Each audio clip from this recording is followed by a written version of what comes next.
Buenos días, hermanos, hermanas y todos aquellos que a través de las redes sociales sintonizan este canal. Sean todos bienvenidos. Vamos a continuar con los estudios parafraseando el Nuevo Testamento. Vamos a continuar con la lectura en el capítulo 8, versículo 1 de Segunda de Corintios. Es el estudio número 3. Segunda de Corintios capítulo 8. Los dos últimos estudios pasados, desde cuando empezamos Segunda de Corintios, abarcaron mucha lectura. No había mucho que profundizar, por ello es que se abarcó bastante. Pero vamos a ir haciendo, resaltando lo más, donde hay mensajes profundos que debemos de entender. Me encargaré de sobresalir con todo eso. Vamos a leer la lectura y dice así la palabra del Señor. Segunda de Corintios capítulo 8 verso 1. Empezamos el estudio número 3. Dice así: Asimismo, hermanos, les hacemos saber la gracia de Dios que se ha dado a la iglesia en Macedonia, que en grande prueba de tribulación, la abundancia de su gozo y su profunda pobreza abundaron en riquezas de su generosidad. Pues doy testimonio de que con agrado han dado conforme a sus fuerzas, y aún más allá de sus fuerzas, pidiéndonos con muchos ruegos que les concediésemos el privilegio de participar en este servicio para los santos, y no como lo esperábamos, sino que asimismo se dieron primeramente al Señor y luego a nosotros por la voluntad de Dios. Pablo aquí está hablando a la iglesia de Corinto, reconociéndoles su grande amor por Dios, reconociéndoles su fruto que estaban dando por el hecho de ser verdaderamente cristianos. Y como les he mencionado muchas veces, el verdadero cristiano no es el que profesa que es cristiano, sino es todo aquel que verdaderamente permanece en la palabra de Dios. Ese es el verdadero cristiano. Y ese verdadero cristiano da su fruto a su tiempo. Y aquí la iglesia de Corinto, como les he mencionado, había muchos dones. Muchos hermanos de ahí tenían muchos dones. Y esos dones que Dios nos da son para la edificación de la iglesia, para la gloria de Dios. Los talentos también son para la edificación de la iglesia en cuanto a lo material y para la gloria de Dios. Los dones para la edificación de la iglesia en cuanto a lo espiritual, pero para la gloria de Dios. Aquí nos menciona Pablo que los hermanos de la iglesia de Corinto eran muy espléndidos. Dice que cuando supieron la grande necesidad que había en Jerusalén, dice que ellos, aparte de que ellos estaban pasando pruebas y tribulaciones, también pasaban algunas necesidades. Dice que aún así ellos abundaron, dice, la abundancia de su gozo y su profunda pobreza abundó en riquezas de su generosidad. O sea, no da el que tiene, da el que quiere. Y la Biblia dice que Dios pone en el corazón del hombre tanto el querer como el hacer. Y aquí los hermanos de la iglesia de Corinto eran unos hermanos muy espirituales, entregados al Señor. Y dice que estaban pasando gran prueba de tribulación. Y aún así, en la abundancia de su gozo y su profunda pobreza, o sea que estaban pobres, pero tenían gozo. Esa es la grande diferencia de un cristiano a un mundano. El cristiano, aunque se encuentre en tribulación o en pobreza, siempre tiene el gozo que produce el Espíritu Santo en nosotros cuando nos sella para recibir la salvación. Por eso se le conoce como el gozo de la salvación. El mismo rey David menciona allá en uno de sus salmos, después de que había pecado con aquella mujer Urías, la mujer de Urías, ¿verdad? El general, cómo perdió el gozo de la salvación. No perdió la salvación, perdió el gozo de la salvación. Y aquí Pablo nos menciona, a través de la iglesia de Corinto, que la abundancia de su gozo y su profunda pobreza abundaron en riquezas de su generosidad.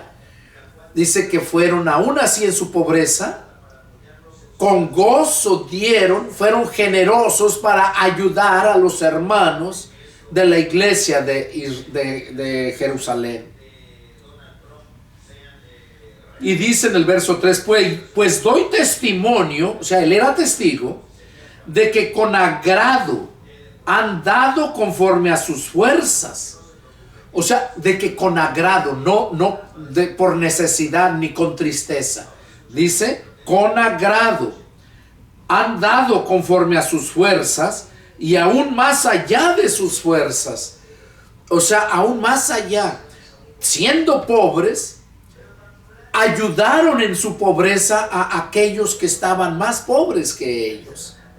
Y ese es un ejemplo que nos da a nosotros hoy en día como cristianos que somos, para ayudar a nuestros hermanos. Al mundo puedes ayudarlo si está en tu posibilidad de hacerlo, cuando tú miras la necesidad, pero no estás obligado a hacerlo, sino eso ya te nace en ti por el amor de Dios que está en ti. Pero en cuanto a los hermanos, dice la Escritura que nosotros debemos de ayudar a nuestros hermanos más débiles o más pobres, que los más fuertes sobrellevemos las cargas de los débiles. Los más fuertes, hablando económicamente, también debemos de sobrellevar las cargas de los débiles, apoyarlos. Y esto fue lo que hicieron los hermanos de la iglesia de Corinto. Y luego miren, lo que más me sorprende aquí, dice, pues doy testimonio de que con agrado han dado conforme a sus fuerzas y aún más allá de sus fuerzas. Dice, y aún más allá de sus fuerzas. Y miren lo que dice, verso 4. Pidiéndonos con muchos ruegos que les concediésemos el privilegio de participar en este servicio para los santos. O sea, les rogaban a Pablo y a los otros hermanos que estaban colectando la ayuda para los hermanos de necesidad en Jerusalén. Dice que los de la iglesia de Corinto les pedían con muchos ruegos que les concedieran el privilegio. Oiga, ¿por qué es un privilegio ayudar al necesitado? Bueno, porque la palabra de Dios dice que el que al pobre da, a Jehová presta. Y Jehová no quiere deberte nada. Jehová te paga hasta con intereses, te da de más. Entonces, ellos como espirituales lo sabían. Y cuando nosotros entendemos eso, como espirituales lo sabemos también. Ahora, no todos, solamente aquellos que verdaderamente son espirituales, que son guiados por el Espíritu Santo. Esos son los que verdaderamente han entendido esto y se dan cuenta que es un privilegio ayudar a los necesitados, pero más a los santos. A los santos. Jesús dijo, y todo lo que le hagas a uno de mis más pequeños, a mí me lo estás haciendo. Ahora, eso como cristiano, si se lo hago a un hermano, ayudarlo, pues qué bueno. ¿Por qué? Porque se lo estoy haciendo a Cristo. Ahora, desgraciadamente hay muchos hermanos que se dicen hermanos, pero solamente para estafar a la gente. Y se los digo porque a mí me lo han hecho. Y personas que se dicen pastores, pastores, allá para ser exactos, allá en Frontera Tabasco, allá en otro lugar, Paraíso Tabasco, con otro pastor según allá, que muy espiritual, Ramos se apellida, lo han de conocer. Y también otro de allá de Chiapas, igual, que hasta él me acompañó a ir a buscar al hermano Rómulo de allá de Plan de Ayutla, Chiapas. Y también me pidió prestado. Pasaron años y nunca me pagó nada. Y cuando le cobré, ya después se enojaba, y en lugar de eso me bloqueó el teléfono. Y digo, por poco se dan a conocer. No era mucho, 5,000 pesos los dos pastores. Y el otro no, el otro me pidió porque se le había muerto una hermana y no tenían ni para enterrarla. La tenían en la mesa, una mesa nomás así, sin caja, porque no tenían dinero. Y me habla, apenas me había conocido, yo había andado por allá, no lo conocía yo. Y me habla, según con pena y todo, por la necesidad que tenía. No, hermano, me da gusto, qué bueno que me haya hablado. Y claro, agarré y le mandé dinero.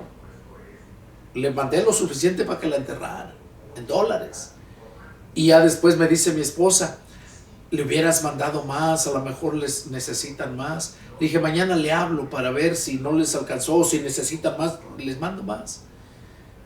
Igual, pues cuando llamé nunca me contestó. Y les llamo a otras hermanas, hermanos que conocía de ahí, que conocí esa vez que fui. Y me dicen que no había muerto esa hermana, ahí estaba. Imagínense hasta dónde llegan esos hijos del diablo, dizque pastores y hermanos. Y por eso yo jamás presto dinero a nadie, aunque sean hermanos. Jamás presto dinero a nadie. ¿Por qué? Porque te los haces tus enemigos. En lugar de que les hagas bien, les hace mal. Y si yo veo la necesidad, mejor se los regalo, pero no les presto. Y lo digo para que sepas, hermano, si quieres pedirme prestado algún día, yo no empresto. Lo que yo tengo es para la gloria de Dios, para edificar la iglesia, para seguir predicando el evangelio. Porque yo no vivo de la gente, yo no vivo de los diezmos, yo no predico la palabra por dinero. A mí el que me bendice es el Señor. Entonces, volviendo al punto aquí, dice que los hermanos le pedían a Pablo y a los otros hermanos que estaban colectando el dinero para la ayuda para los santos en Jerusalén, dice, pidiéndonos con muchos ruegos que les concediésemos el privilegio de participar en este servicio para los santos. Y luego dice Pablo, sigue diciendo Pablo, y no como lo esperábamos. O sea, no ayudar como lo esperábamos, dice, sino que a sí mismos se dieron primeramente al Señor, o sea que se entregaron al Señor, cuando te entregas al Señor, te entregas con todo, con tus bienes, en cuerpo, alma y espíritu. Es cuando te entregas al Señor, es cuando verdaderamente eres cristiano, porque el Señor viene a hacer la obra en ti. Pero hay muchos que son cristianos de nombre, pero nada más, se entregan de nombre, pero no entregan de verdad su espíritu, su alma al Señor para que haga la obra. Mucho menos que entreguen sus bienes, como dice la Escritura, honra a Jehová con tus bienes. A eso es donde les cuesta a los que se dicen cristianos carnales. Ahora al mundo, pues peor tantito, ellos de por sí son mundo. Y Dios no les pide al mundo, Dios le pide a los que nos hemos convertido. Jesús dijo a los que le preguntaron que si era lícito dar el diezmo, pagar los tributos al César, perdón. Y Jesús les dijo, ¿por qué me tientan? A ver, muéstrame una moneda. Y ya cuando se la mostraron, le dijo, ¿de quién es esta inscripción, esta imagen? La que estaba en la moneda.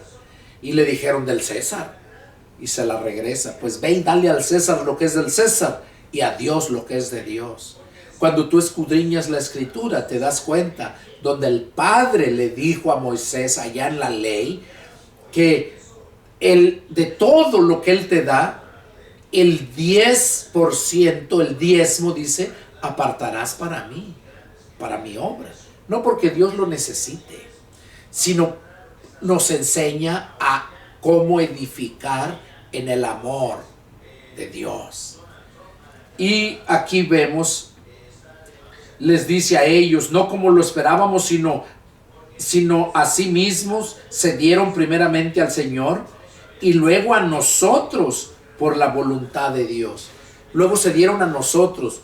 ¿Qué quiere decir eso? Que donde quiera que lo llegaba, los recibían muy amables, los hospedaban y les daban de lo mejor. Y yo le doy gracias a Dios también, porque en el tiempo que yo he andado, que ya anduve por allá en muchos lugares, muchos hermanos me han recibido con agrado, con amor. Y eso es obra de Dios solamente. Dice, y no como lo esperábamos, sino que así mismo se dieron primeramente al Señor y luego a nosotros por la voluntad de Dios.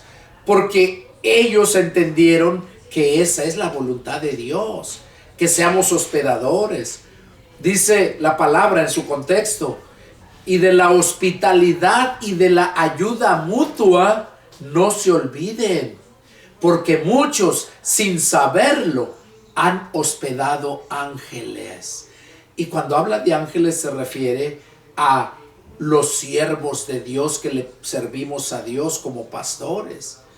Y si no lo crees, puedes ir a la escritura allá en capítulo 2 y capítulo 3 de Apocalipsis, cuando Jesús, por medio de su espíritu, le manda el mensaje a Juan, al apóstol Juan, cuando se encontraba en la isla de Patmos, le manda el mensaje diciéndole que le escribiera a las 7 iglesias de Asia.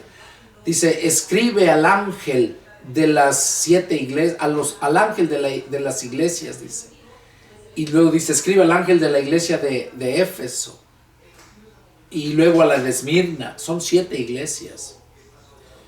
Éfeso, Esmirna, Pérgamo, Tiatira, Sardis, Filadelfia y la Odisea. Son 7. Y esa era la voluntad de Dios, que sin saberlo han hospedado ángeles, dice. Y cuando hospedamos a un ángel, a un siervo de Dios, recibimos bendición. Y aparte, en nuestro hogar hay rebosa de gozo y de paz. Sigue diciendo, de manera que exhortamos a Tito para que tal como comenzó antes, asimismo acabe también entre ustedes esta obra de gracia. Si a Tito se encontraba ahí con ellos enseñándoles y predicándoles. Por eso dice, de manera que exhortamos a Tito para que tal como comenzó antes, asimismo acabe también entre ustedes. O sea, entre la iglesia que estaba en Corinto. Esta obra de gracia.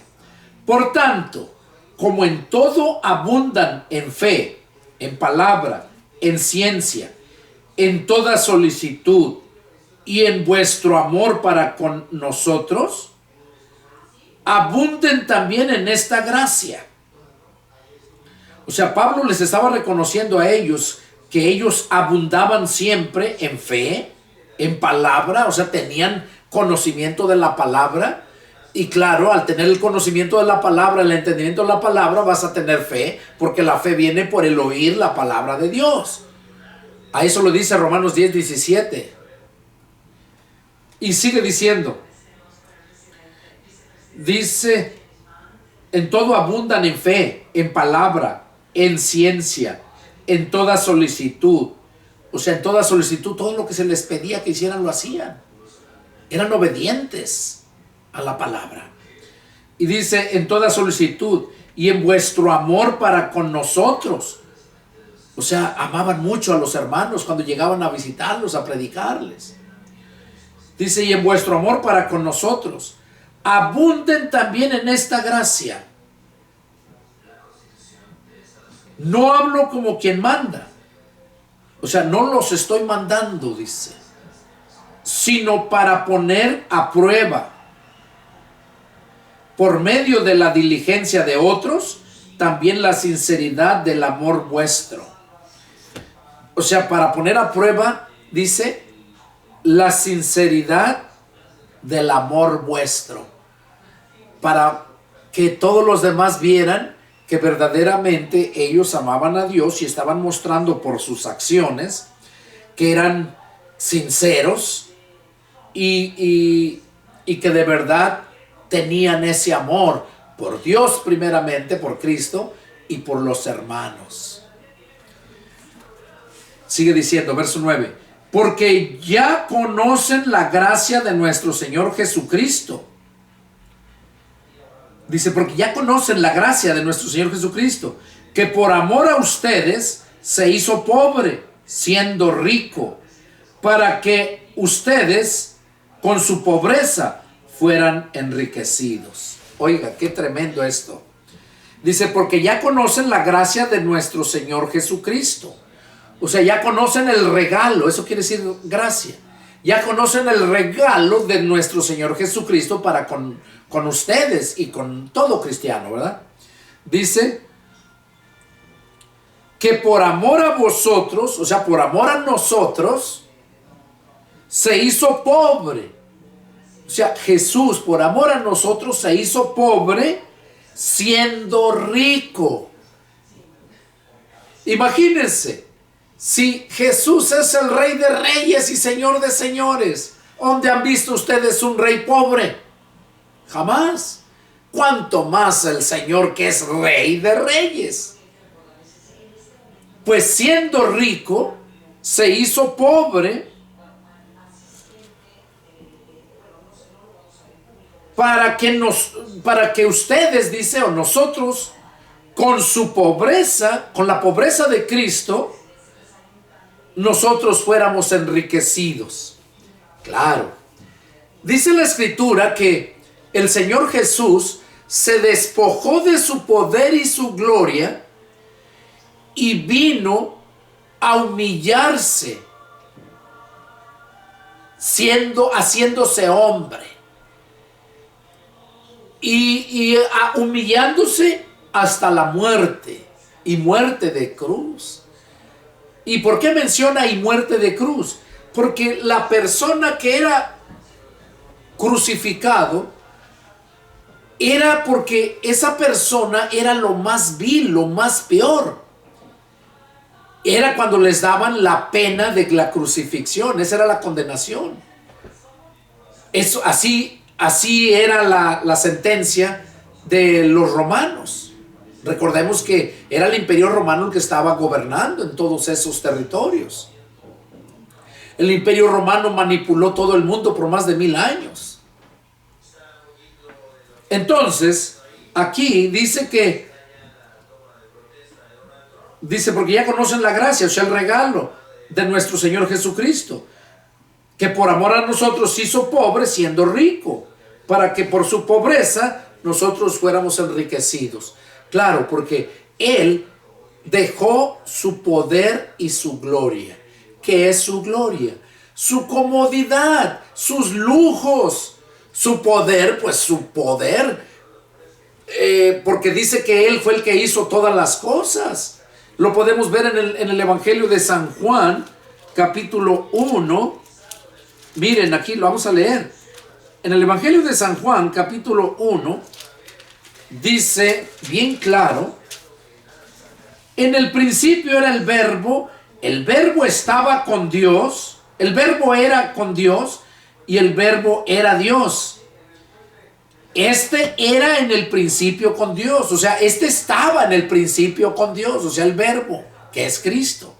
Y luego dice, miren en el verso 3, todas las cosas por Él fueron hechas. ¿Por quién? Por el verbo. Entonces, ese es el poder. Jesús tenía todo el poder allá en el cielo y se despojó de su poder como Dios, dejó de ser Dios allá para venir a hacerse hombre. Porque si tú miras en un diccionario qué es un Dios, es un ser supremo. Y Jesús era ese ser supremo que nadie se igualaba a él. Nadie se igualaba a él. Dice la Escritura que no hay bajo el cielo dado a los hombres otro nombre en el cual podamos ser salvos. Solamente en el nombre de Jesús. Porque el nombre de Jesús tiene el poder de Dios. Entonces, aquí vemos todas las cosas por él fueron hechas por el Verbo. Y sin él nada de lo que ha sido hecho fue hecho. Ese Verbo, miren. Y acá vemos en el verso 14, Juan 1:14 dice: y aquel Verbo fue hecho carne y habitó entre nosotros. Y vimos su gloria, gloria como del unigénito del Padre, lleno de gracia y de verdad. Cuando vimos su gloria de Cristo, ¿qué no dice la Escritura que Él se despojó de su poder y su gloria? Voy a ver si lo encuentro aquí ahorita para mostrarles.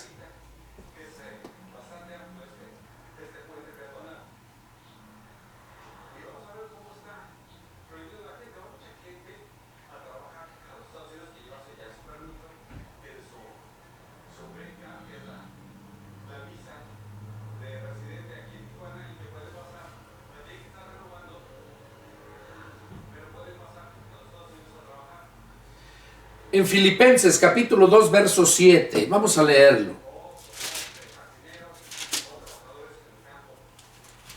Filipenses capítulo 2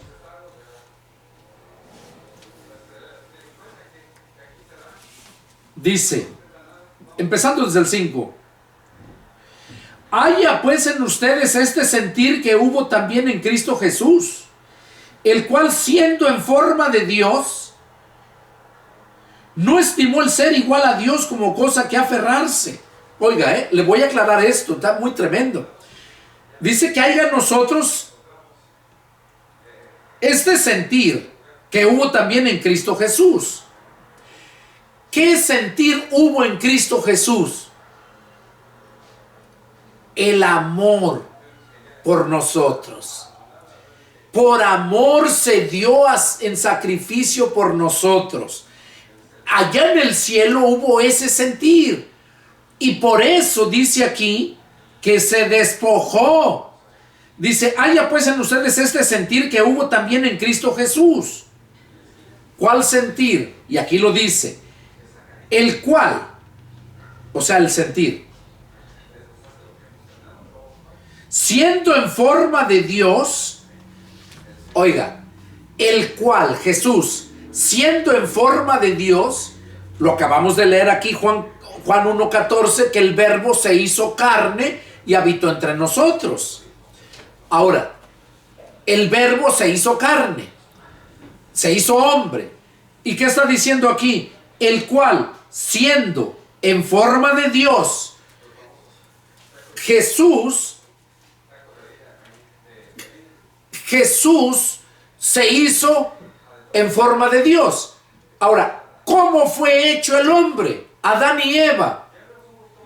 ¿No dice la Escritura cuando Dios hizo al hombre, qué dijo? Hagamos al hombre a nuestra imagen y a nuestra semejanza. Semejanza quiere decir en forma de él, parecidos a él, semejantes a él. Entonces, cuando está diciendo aquí Pablo, que dice, el cual siendo en forma de Dios, o sea, siendo hombre, así como Adán, así como tú y así como yo, siendo en forma de Dios, no estimó el ser igual a Dios. O sea, Jesús no estimó el ser igual a Dios. ¿Por qué? Porque era hombre. Y como hombre tenía limitaciones. Él dejó el poder en el cielo, se despojó. Aquí lo vamos a leer ahorita. Dejó el poder, dejó de ser Dios allá por venir a ser hombre. Por venir a ser a la imagen de Dios, igual que nosotros que fuimos hechos a la imagen y semejanza de Dios. Y dice aquí, el cual siendo en forma de Dios, fíjense, aquí Pablo está diciendo que Jesús fue hecho en forma de Dios. No Dios, en forma, como el hombre que fue hecho a la imagen y semejanza de Dios. Ahora, pero ¿qué nos dice Juan 1:1? En el principio era el verbo estaba con Dios, al lado de él, y el verbo era Dios. La palabra era, muchas veces lo habla en tiempo pasado, o también era, es o estar. La palabra era o estar, o ser. Eso quiere decir también lo mismo. Es lo que leímos hace un momentito, ¿verdad? Donde dice, en el principio era el verbo y el verbo era con Dios. Era, o sea, estaba con Dios. Y el verbo era Dios. O sea, el verbo era Dios y seguía siendo Dios. Pero dejó de ser Dios por su voluntad y se humilló ante los hombres. Se despojó de su poder y su gloria. Entonces él dejó de ser Dios por su voluntad. Una vez comentaba yo a una persona y me decía, no, hermano, está blasfemando usted. ¿Cómo que es Dios y que luego no es Dios? ¿O es Dios o no es Dios? Le dije, pues Dios tiene el poder para ser y no ser, para deshacer y para hacer. Eso lo dijo Jesús mismo. Cuando Jesús dijo, yo tengo poder para dar mi vida y volverla a tomar. Él mismo dijo, Mateo 28:19, toda potestad me ha sido dada en el cielo y en la tierra. ¿Por qué le fue dada toda la potestad? Porque fue obediente a la palabra. Y la palabra es la que nos lleva a conocer a Dios. La palabra, que es espíritu, cuando tú la asimilas en tu corazón, o sea, tu mente, porque tu mente, tu consciente, tu entendimiento es el corazón de tu alma, así como la bola de carne que bombea la sangre es el corazón del cuerpo. Cuando eso sucede, nosotros, cuando dejamos entrar a Cristo en nuestro corazón, en nuestra mente, es cuando venimos a ser hijos de Dios. Y por medio de la palabra es que vienes a ser hijo de Dios. Por medio de la palabra vienes a ser Dios. Y quizás te parezca herejía, pero no es así. Te invito a ver una predicación que tengo ahí. Búscala en YouTube, en mi canal, Iglesia Cibernética de Jesucristo o Pastor Pedro Delgado. Ponle como título, Hijos de Dios igual a dioses. Así está, así se titula. Hijos de Dios igual a dioses. Entonces ahí vas a entender que nosotros, al igual que Jesús era Dios, estaba con Dios, se despojó de su poder y vino a hacerse hombre. Cuando entró María, que el verbo se hizo carne, él vino con limitaciones, como las limitaciones que tenemos los seres humanos. ¿Por qué? Porque aunque Jesús no cometió pecado, pero estaba en naturaleza humana. Y recordemos que la naturaleza humana, José no tuvo nada que ver, pero María sí. María sí tuvo que ver, y María era una pecadora. Entonces, había en la carne de Jesús, había eso, pero nunca fue activado, porque todo eso quedó muerto cuando el Espíritu de Dios está en nosotros. Es cuando queda muerto para el pecado la carne. Y eso pasó en Jesús. Y eso pasa en nosotros cuando nosotros también aceptamos al Espíritu de Cristo o a Cristo en nuestro corazón. Eso lo dice Romanos capítulo 8, verso 9, 10 y 11. El 9 lo dice: Mas ustedes no viven según la carne, sino según el Espíritu, si es que el Espíritu de Dios vive en ustedes. Para que una persona pueda agradar a Dios y vivir conforme a la voluntad de Dios, necesita tener el Espíritu de Cristo. Por eso dice, mas ustedes no viven según la carne, sino según el Espíritu, si es que el Espíritu de Dios vive en ustedes. Y si alguno no tiene el Espíritu de Cristo, no es de Él. Nosotros necesitamos el Espíritu de Cristo. Necesitamos el Espíritu de Dios o el Espíritu Santo. Por eso dice en el verso 10, Romanos 8:10. Pero si Cristo está en ustedes, el cuerpo en verdad está muerto para el pecado.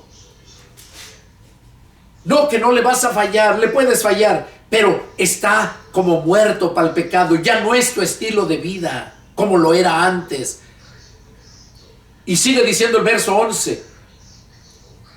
Y si el espíritu de aquel que levantó de los muertos a Jesús vive en ustedes, el que levantó de los muertos a Cristo Jesús vivificará también sus cuerpos mortales por su espíritu, si es que vive en ustedes. De modo que Jesús volvió a ser Dios, a tomar todo el poder, porque el Padre se lo dio, Mateo 28:19, y Él tomó el poder sobre la vida. Tengo poder sobre la vida y la muerte, tengo poder para dar mi vida y para volverla a tomar. Ahí lo dice bien claro. ¿Por qué? Porque Él ya era Dios y sigue siendo Dios. Por medio de la palabra, cuando el Espíritu Santo vino a posar en Jesús, vino a vivir en Jesús, en ese momento volvió a recibir el poder como Dios. En ese momento. Y ese poder del Espíritu Santo es el que Jesús dijo que era necesario que Él se fuera para que enviara al Consolador, dice. El Espíritu de verdad, el cual les va a enseñar todas las cosas, les va a dar el poder. Entonces, eso que estoy hablando es lo que necesita pasar todo ser humano cuando nos llega la palabra. Pero si te llega religión, te jodiste, te amolaste, porque si no buscas de verdad a Dios, tu religión te va a llevar al infierno. Decía un hermano, yo me gozo, Adrian Rogers, no tiene mucho, menos de un año que falleció. En inglés predica, se los recomiendo, los hermanos en inglés. Y en español también, porque en español también predica, lo traducen en español. Predicaciones tremendas. Yo me gozo. Yo sé distinguir los que son de verdad siervos de Dios y los que no son siervos de Dios. Todo aquel que se sobrepasa y no permanece en la doctrina de Cristo, no tiene a Dios. Así de fácil. Entonces, ahí lo dice 2 de Juan, versos 9, 10 y 11. En el 9 lo dice. Entonces, cuando nosotros nos convertimos a Cristo, venimos a ser hijos de Dios. Cuando recibimos el Espíritu Santo, el Espíritu de Cristo, venimos a recibir el poder y venimos a ser dioses. No el Todopoderoso, no. Dioses. Jesús mismo lo dijo. Por eso le recomiendo esa predicación que tengo ahí. Hijos de Dios igual a dioses. Entonces, volviendo al tema donde estamos, aquí en los Filipenses, dice, haya pues en ustedes este sentir que hubo también en Cristo Jesús, el cual siendo en forma de Dios, o sea que se hizo hombre cuando nació de María, que el verbo se hizo carne, dice, no estimó el ser igual a Dios como cosa que aferrarse. O sea, Él no les dijo que era Dios. Nunca les dijo que Él era Dios. Él les dijo, las palabras que yo les hablo, no las hablo yo, sino mi Padre que mora en mí. Miren qué claro lo dice. Y dice aquí que Él siendo en forma de Dios, siendo hombre, no estimó el ser igual a Dios como cosa a que aferrarse. O sea, Jesús nunca dijo que Él era Dios, ni estimó el ser igual a Dios. Y en los contextos lo vemos. ¿Qué hizo cuando llegó aquel hombre? La parábola del joven rico. Que él llega y que le dice: maestro bueno, ¿qué debo hacer para adquirir la vida eterna? Y el Señor Jesús le dijo: ¿por qué me llamas bueno? Ninguno hay bueno sino solamente Dios, y está en los cielos. Fíjese, no quiso que le llamara bueno, maestro bueno. Entonces, esto nos enseña aquí que Jesús, siendo en forma de Dios, o sea, siendo cuando se hizo hombre, no estimó el ser igual a Dios como cosa que aferrarse. Y aquí lo dice, mire, sino que se despojó a sí mismo, tomando forma de siervo. Se despojó a sí mismo de su poder, de su gloria, tomando forma de siervo, hecho semejante a los hombres. Tomó forma de siervo, hecho semejante a los hombres. Oiga, aquí lo vemos bien claro, cómo Jesús se hizo semejante a los hombres, y los hombres son hechos a la imagen y semejanza de Dios. Por eso arribita en el verso 6 lo dice: el cual siendo en forma de Dios, o sea, siendo hombre, no estimó el ser igual a Dios como cosa que aferrarse, dice. Y estando, verso 8, y estando en la condición de hombre, o sea, Jesús estando en la condición de hombre, se humilló a sí mismo. Se humilló a sí mismo. Por eso Jesús les dijo a los apóstoles: nadie me quita la vida, yo la pongo, porque el Hijo del Hombre le ha sido dado poder para ponerla y volverla a tomar. Dice: y estando en condición de hombre, se humilló a sí mismo, haciéndose obediente hasta la muerte, y muerte de cruz. Por lo cual también Dios le exaltó hasta lo sumo, y le dio un nombre que es sobre todo nombre, para que en el nombre de Jesús se doble toda rodilla de los que están en los cielos y en la tierra y debajo de la tierra, y toda lengua confiese que Jesucristo es el Señor, para gloria de Dios. Entonces, ¿qué es lo que estamos viendo aquí? Que Jesús se despojó a sí mismo, tomando forma de siervo, hecho semejante a los hombres, y estando en la condición de hombre, se humilló a sí mismo. La Escritura dice que todo aquel que se humilla será exaltado, y el que se exalta será humillado. Jesús se humilló a sí mismo, haciéndose obediente hasta la muerte. ¿Obediente a qué? Obediente al Padre, obediente a la palabra. ¿Qué es lo que necesitamos nosotros? Jesús, al ser obediente al Padre, fue cuando el Padre lo exaltó. Aquí lo dice en el verso 9, por lo cual Dios también le exaltó hasta lo sumo. Cuando nosotros nos adentramos a la palabra, cuando somos obedientes a la palabra, es cuando nosotros tomamos el poder. Jesús vino sin poder y sin gloria, pero Jesús, al ser obediente hasta la muerte, dice que el Padre lo exaltó hasta lo sumo, o sea, lo máximo. Entonces fue cuando Jesús volvió a tomar la divinidad de Dios y vino a ser sobrenatural. Y si ustedes analizan la Escritura, es cuando Jesús empezó a hacer los grandes milagros. Cuando Jesús fue bautizado en el río Jordán por Juan el Bautista, fue cuando el Espíritu Santo llegó a él por su obediencia. Y el Padre en el cielo declaró: este es mi Hijo amado en el cual tengo complacencia. A él oigan.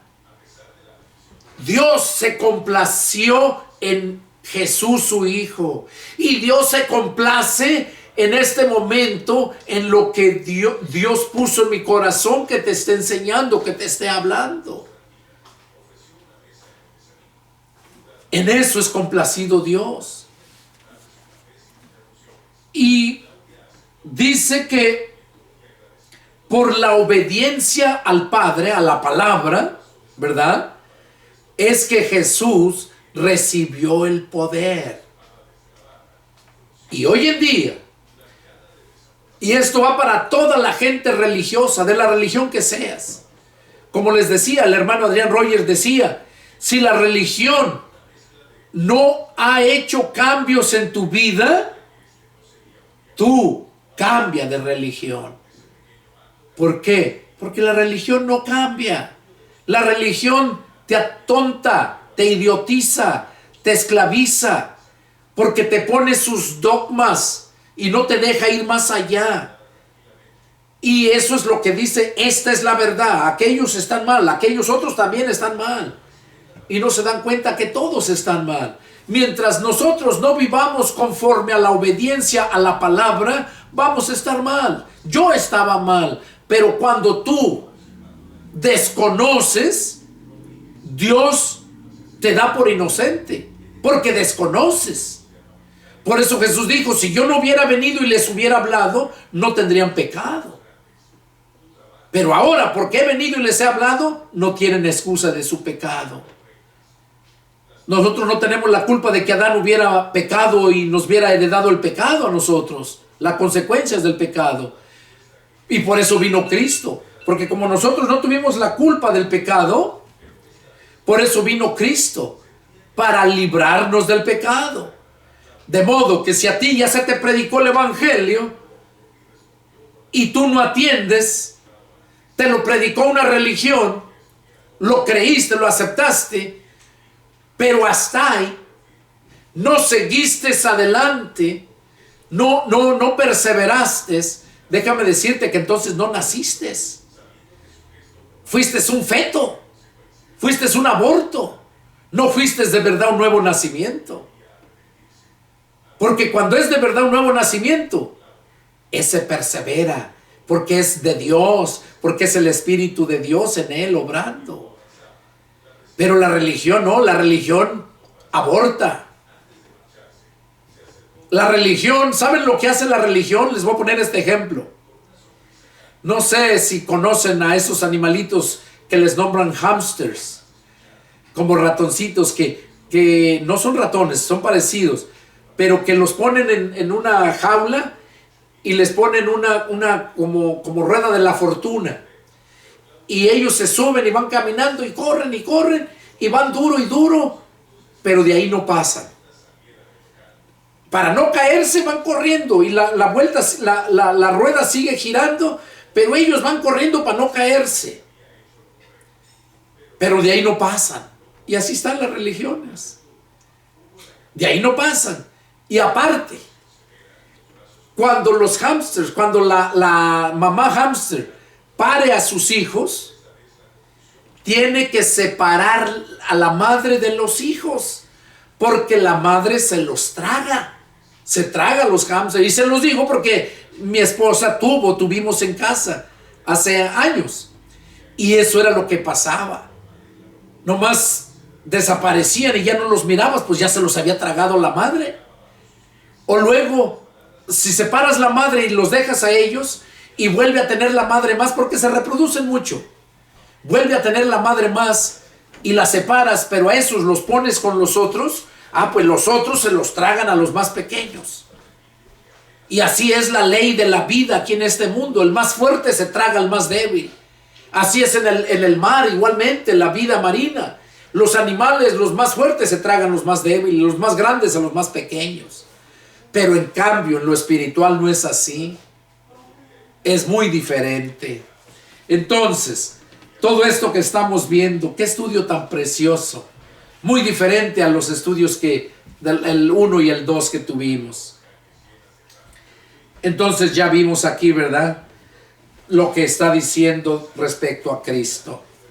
Sigue diciendo allá en Corintios. Seguimos ahí en 2 Corintios donde estábamos. Dice en el verso 9, porque ya conocen la gracia de nuestro Señor Jesucristo, que por amor a ustedes se hizo pobre, siendo rico, para que ustedes con su pobreza de Cristo, fuésemos enriquecidos. Pues sí, porque dice la Escritura que nos levantó del muladar, que lo más vil, lo más menospreciado vino a levantar para mostrar al mundo su poder. Y por eso es que nos hizo reyes y sacerdotes y nos sentó con los príncipes de su pueblo. Entonces por eso dice que nos hizo ricos. Y en esto, dice Pablo, y en esto doy mi consejo, porque esto les conviene a ustedes que comenzaron antes, no solo a hacerlo, sino también a quererlo desde el año pasado. O sea, dice Pablo, y en esto doy mi consejo porque esto es lo que conviene a ustedes, que comenzaron antes, o sea, hacer el bien, porque Cristo está en nosotros. Cristo llegó a nosotros nos escogió para buenas obras. Nos crió el Padre con Jesús para buenas obras y sigue siendo para buenas, nos compró para hacer buenas obras. Y no solo hacerlos, dice, sino también el quererlo desde el año pasado.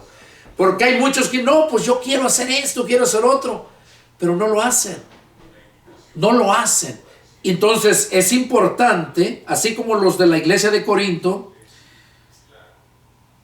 que comenzaron a hacerlo, no solo hacerlo, sino también el quererlo. O sea, lo hacían porque lo querían hacer desde el año pasado, dice.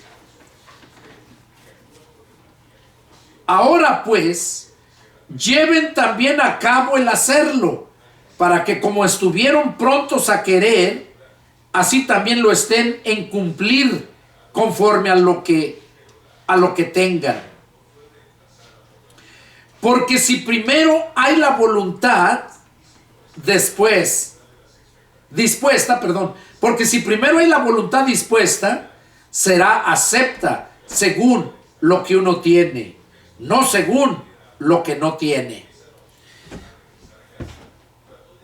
O sea, porque si primero hay la voluntad, o sea, para que tú puedas hacer algo, primeramente tiene que haber voluntad en ti para hacerlo. Porque si no hay voluntad en ti para hacerlo, entonces no lo vas a hacer. Y si lo haces de mala voluntad, dice que no va a ser acepta. Y un ejemplo lo vemos en las ofrendas que ofrecieron Caín y Abel. La ofrenda de Caín fue una ofrenda de amor, de Abel. Fue una ofrenda de amor. Una ofrenda que él quiso dar lo mejor a Dios. En cambio, la ofrenda de Caín fue de mala voluntad. La llevó porque tenía que llevarla, porque su hermano le dijo que tenían que llevar ofrenda. Entonces, por eso el que llevó eso. Y se enojó porque no fue aceptada. Pues, ¿cómo iba a ser aceptada si la llevaba de mala voluntad? Entonces, eso nos muestra a nosotros que primeramente tiene que haber la voluntad para que sea acepta. Y sea acepta según lo que uno tiene, no lo que no tiene. O sea, tú vas a ofrecerle a Dios lo que tienes. No vas a andar pidiendo prestado allá, como muchos, por ejemplo, que dicen, no hermano, voy a construir un templo. Vamos a empezar un templo. Ahora pregúntate, ¿es la voluntad de Dios? Porque muchos lo hacen, pero no es la voluntad de Dios. Ni ellos tienen la voluntad verdaderamente de hacerlo, porque quieren amar a Dios, sino quieren hacer para hacerse notar que ellos están haciendo eso. Entonces, y muchos se ponen que vamos a hacer esto, pero no lo hacen con lo suyo, lo hacen con lo que no tienen. Por eso está diciendo aquí que primeramente tiene que haber la voluntad dispuesta, pero va a ser acepta según lo que tienes, va a ser acepta según lo que tienes. Y aquí lo dice bien claro, no según lo que no tienes. O sea, si estás haciendo un templo que porque Dios te puso en tu corazón hacerlo, entonces, pero estás haciéndolo y no tienes dinero y andas pidiendo por allá porque te ayuden para que construyas un templo o cualquier otra cosa que quieras hacer, entonces ya no es la voluntad de Dios ni es tu voluntad, porque no tienes tú la voluntad de verdad de hacerlo. Porque cuando tienes voluntad es porque tienes con qué hacerlo. Por eso dice ahí el Señor Jesús puso un ejemplo. ¿Qué hombre es aquel que queriendo edificar su casa no se sienta primero para ver si tienen lo suficiente para hacerlo? No que empiece y después ande transeando, pidiéndole prestado allá para acabarlo. No. Entonces, como cristianos, nosotros debemos de tener eso siempre bien presente.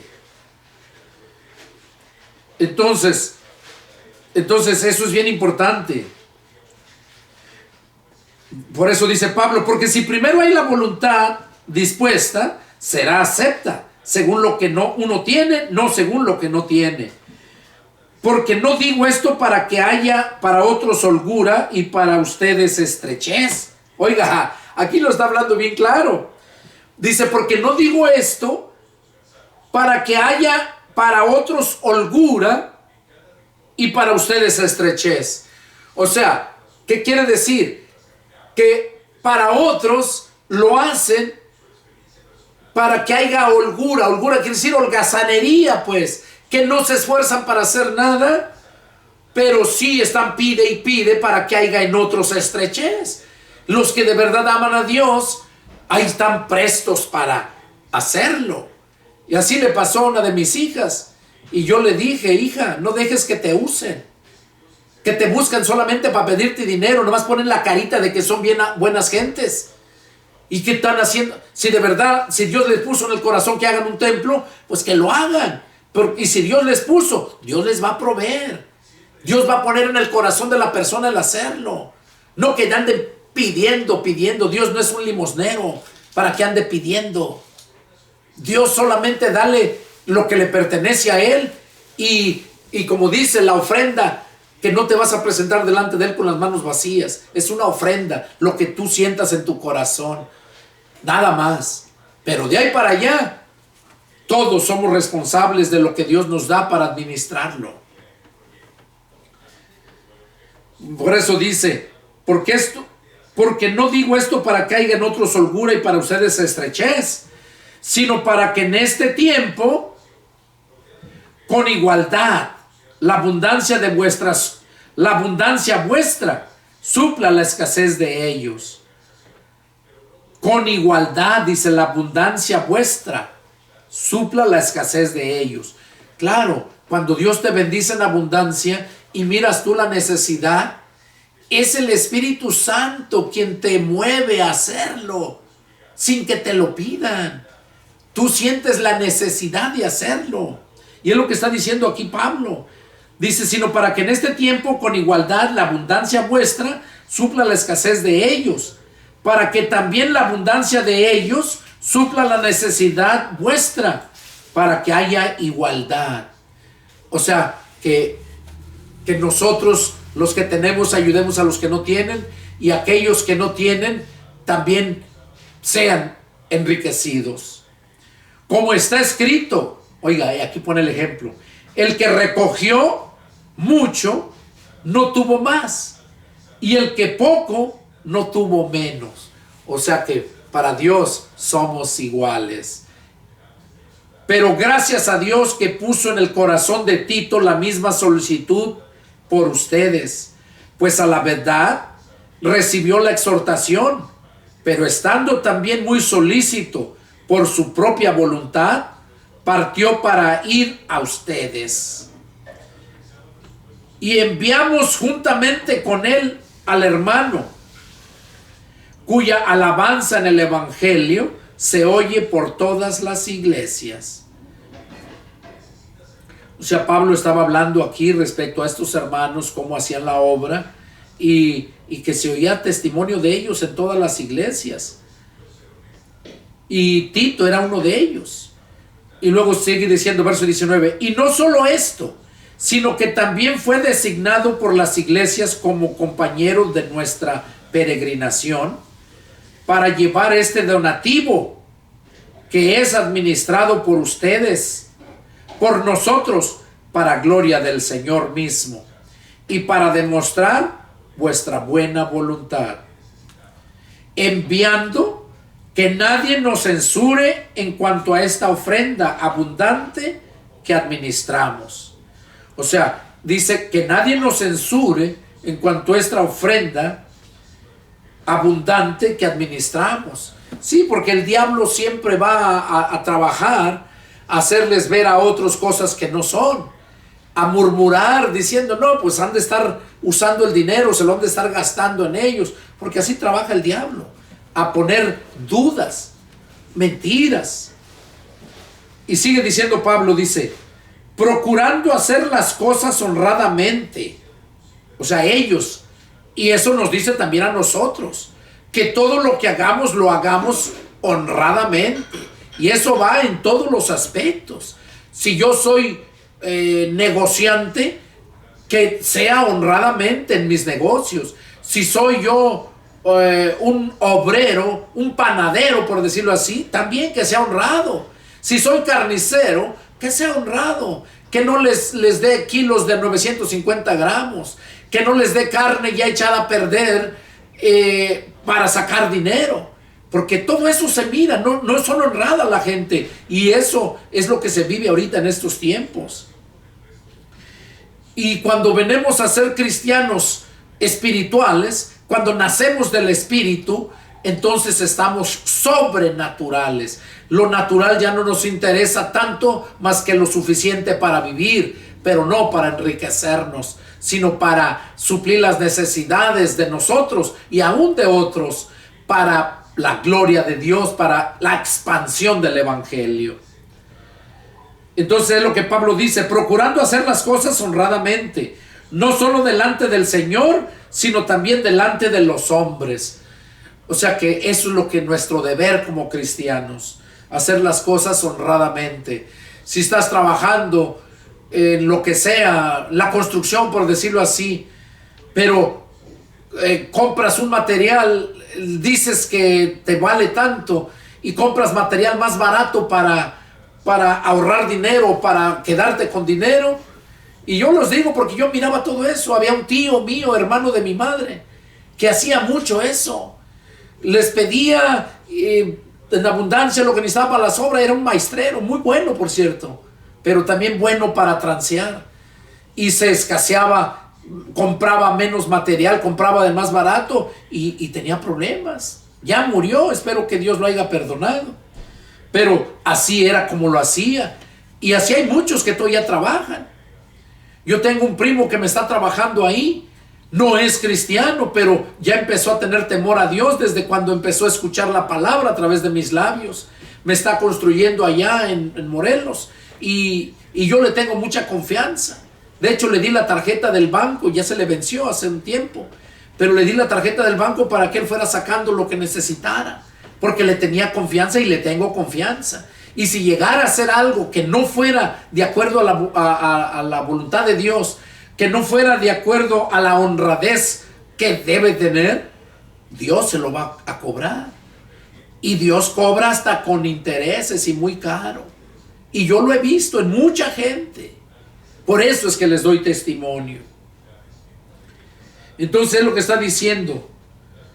Dice, enviamos también con ellos a nuestro hermano, cuya diligencia hemos comprobado repetidas veces en muchas cosas, y ahora mucho más diligente por la mucha confianza que tiene en nosotros.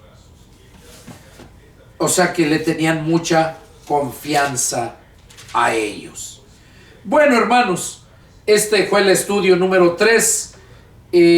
Vamos a continuar con la lectura después en el siguiente estudio. Es el deseo de mi corazón que Dios les haya hablado a su vida, porque ese es siempre el propósito de estos estudios, que conozcas, que madures en el Señor, para que así glorifiques a Dios al igual que yo. Que Dios los bendiga. Nos vemos la próxima. Adiós.